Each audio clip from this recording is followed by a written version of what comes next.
Hello everyone, कैसे हैं आप लोग। उम्मीद करते हैं बहुत अच्छे होंगे। आज हम एस.सी. वर्मा के चैप्टर 2 से क्वेश्चन नंबर 9 को लाए हैं आपके लिए। आज हम इसको मिलकर सॉल्व करेंगे आपके साथ, ठीक है। सबसे पहले तो क्वेश्चन पढ़ लेते हैं। क्वेश्चन क्या है? क्वेश्चन है कि a mosquito net over A 7 feet into 4 feet bed is 3 feet high.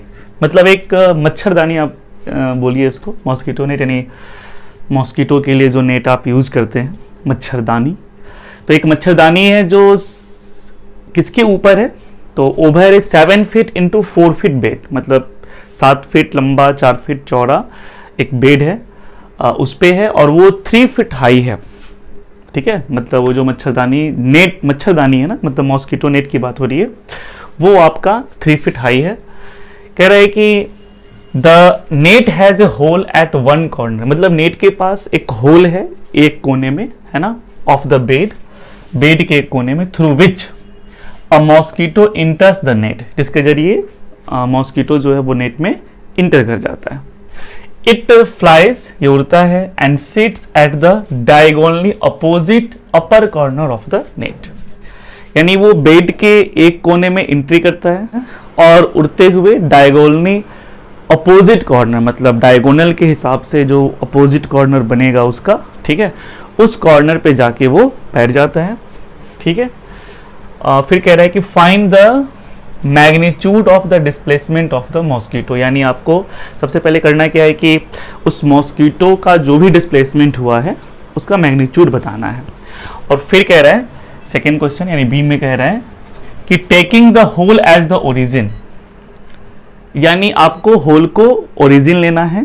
The length of the bed as X axis, width as the Y axis, width को आपको वाई एक्सिस लेना है, लेंथ को आपको एक्स एक्सिस लेना है, ठीक है। And vertically up as the Z axis, यानी जो ऊंचाई है आपका ऊपर की तरफ, उसको आपको जेड लेना है।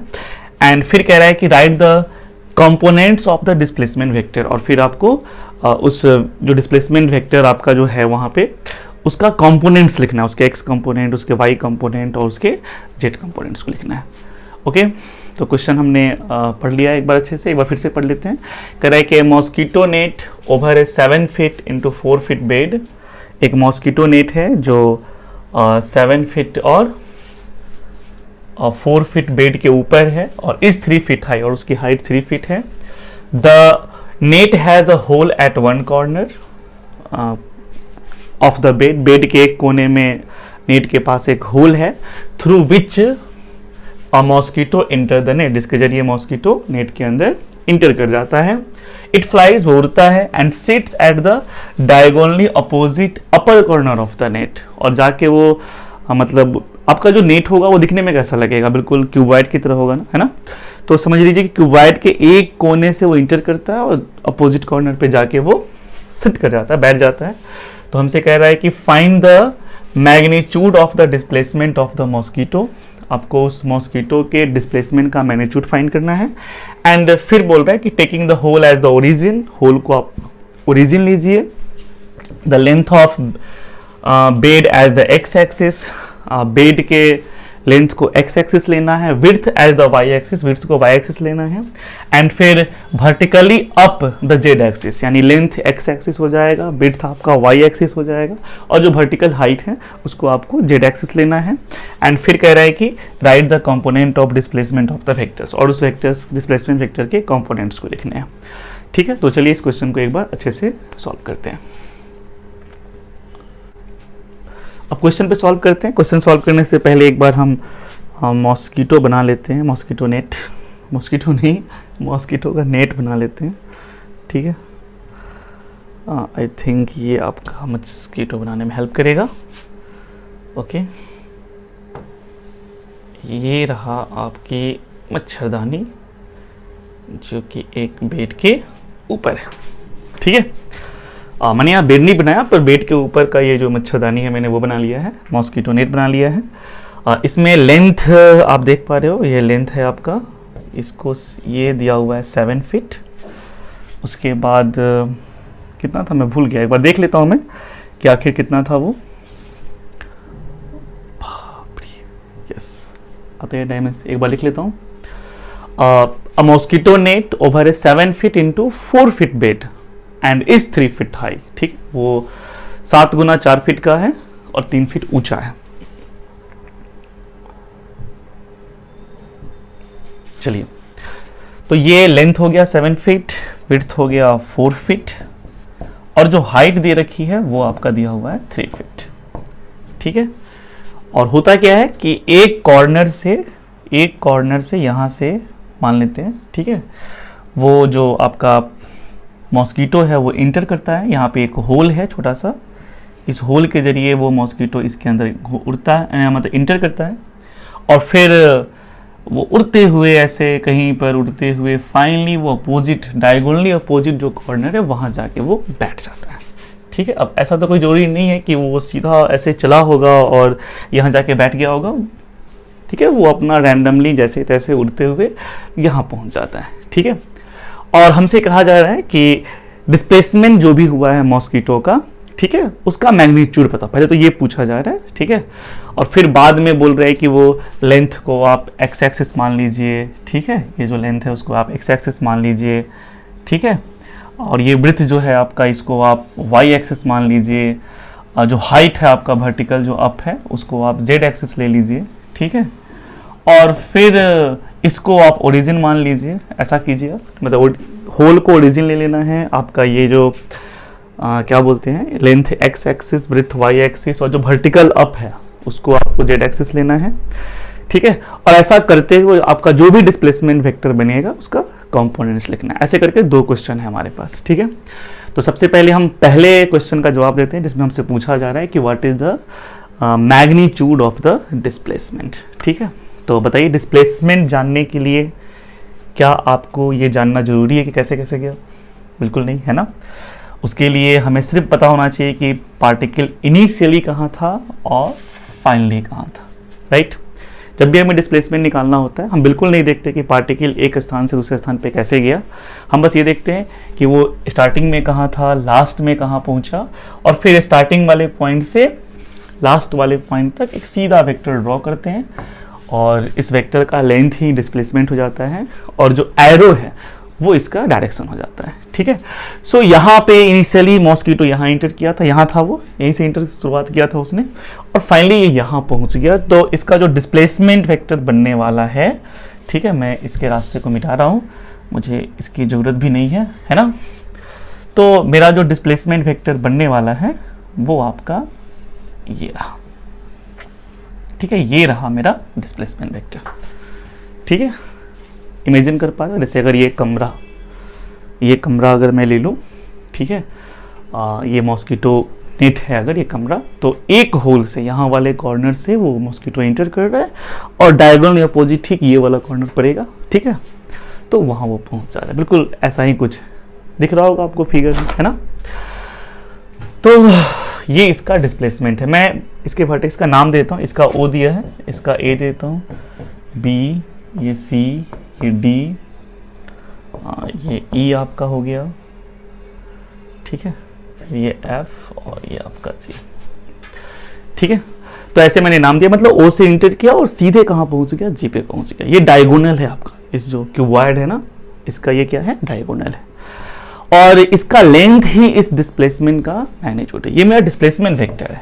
ठीक है, ये जो डायगोनल है यही मेरा डिस्प्लेसमेंट है, और इसकी जो लंबाई हुई वो हमारा क्या हो गया, मैग्नीट्यूड हो गया। ठीक है, तो diagonal, length of diagonal of A cuboid हम लोगों ने पढ़ रखा है। ठीक है, कि किसी क्यूबॉइड के डायगोनल की अगर मुझे लंबाई चाहिए तो उसके लिए क्या फॉर्मूला होता है, लेंथ ऑफ डायगोनल हमने पढ़ा है छोटे स्टैंडर्ड्स में। ठीक है, क्यूबॉइड के लिए ये हमने छोटे स्टैंडर्ड में पढ़ रखा है, और वो होता है √100 L square plus B square plus H square. ठीक है, और यहाँ पे आपका जो क्वेश्चन है उसमें दिया हुआ है कि लेंथ 7 फीट है, ब्रेथ 4 फीट है, और जो हाइट है उसकी वो 3 फीट है।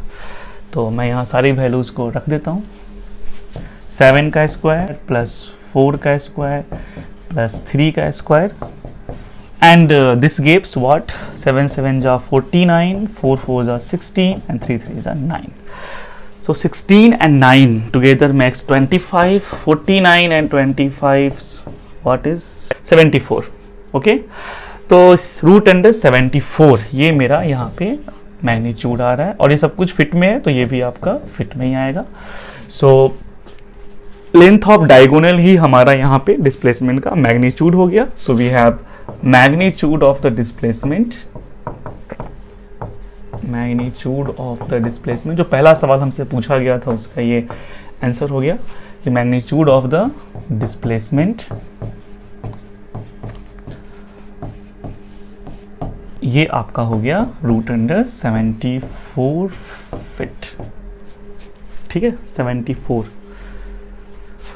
Okay, now the second question is कि आपका सेकेंड क्वेश्चन ये था कि होल को लेना था ओरिजिन, लेंथ को एक्स एक्सिस, ब्रेथ को वाई एक्सिस, और जो वर्टिकल अप है उसको आपको जेड लेते हुए आपको इस डिस्प्लेसमेंट के कंपोनेंट्स को लिखना था. डिस्प्लेसमेंट जो वेक्टर बन रहा है उसका कंपोनेंट्स लिखना है. ठीक है, तो अगर मैं इस डिस्प्लेसमेंट का कंपोनेंट्स देखूं कि what is the X component, what is the Y component, what is the Z component, तो जो एक्स कंपोनेंट है अगर मैं यहाँ से इस कोने पर बैठ के सीधा एक्स की तरफ ताकूं लंबवत एकदम, तो फिर वो यहाँ पे आके कटेगा.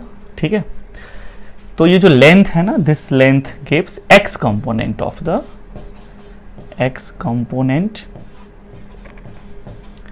Component of the displacement.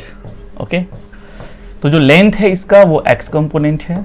जो ब्रिथ है, जो इसकी ब्रिथ है, अगर मैं इसको देखूं कि y के पैरेलल ये कितना घसक चुका है, तो आपको ये जो लंबाई आ रही है, ये जो ब्रिथ आ रही है, यहाँ जो GB दिख रहा है, ठीक है, या फिर जो ये FA दिख रहा है, ये बिल्कुल वही है जो OE के बराबर है ना.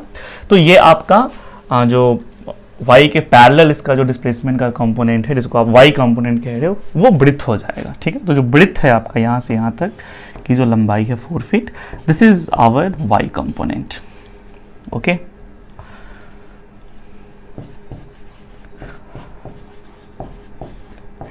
एंड अगर मैं इस हाइट की बात करूं, तो ये जो हाइट देख रहे हो आप, यहाँ पर चले जाओ और सीधा ताको जेड की तरफ. ठीक है, एकदम लंबवत. आपकी जो लाइन ऑफ साइट है वो जेड एक्सिस पे परपेंडिकुलर होना चाहिए. तो ये जो लेंथ कट रहा है, दैट लेंथ यानी जो हाइट बन रही है 3 फीट इसकी हाइट है. जो ये 3 फीट है, ये भी 3 फीट ही है. तो ये आपका कहला रहा है what is Z component. This is Z component of the displacement. Okay, मतलब इस क्यूबॉइड का जो लेंथ है वो एक्स कंपोनेंट हो जाएगा, जो ब्रेथ है वो वाई कंपोनेंट हो जाएगा, और जो हाइट है वो इस डिस्प्लेसमेंट का जेड कंपोनेंट हो जाएगा. ठीक है, इस डिस्प्लेस यहाँ तक पहुँचने के लिए, मतलब यहाँ से यहाँ तक जो पहुँचने के लिए जो डिस्प्लेसमेंट तय हुआ है वो आपका लेंथ के एक्स के पैरेलल आप 7 फीट चले जाओ, फिर आप वाई के पैरेलल 4 फीट चले जाओ, मतलब आप ऐसे जाओ, फिर ऐसे जाओ 4 फीट, और फिर अगेन ये जेड के पैरेलल आप 3 फीट चले जाओ, आप यहाँ पहुँच जाओगे, है ना. तो ये 3 छोटे छोटे डिस्प्लेसमेंट जो आप देख रहे हो वो मिलके ये डिस्प्लेसमेंट बना रहा है. ठीक है, और ये 3 छोटे छोटे डिस्प्लेसमेंट जो है ना वो इसके कंपोनेंट कहलाएंगे. ठीक है, हम जो कह रहे हैं वो समझ रहे हो. So we have the X component of the displacement. X component क्या हुआ? अगर मैं इसको वेक्टर फॉर्म में लिखूं तो क्या लिख सकता हूं, बताओ.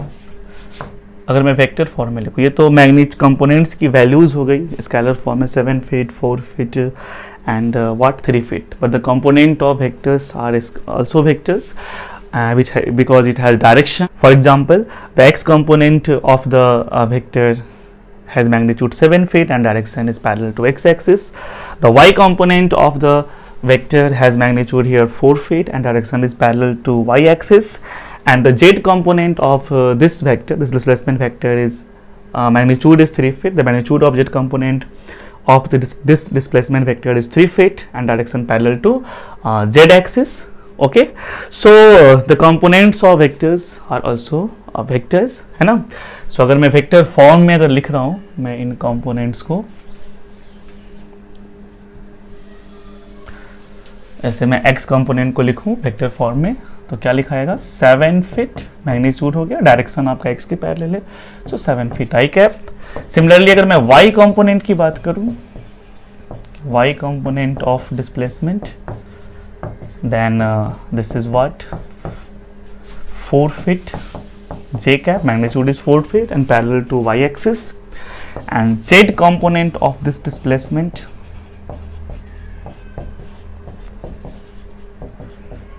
this has magnitude 3 feet and direction parallel to z axis, so we write 3 feet and write here unit vector k cap, है ना.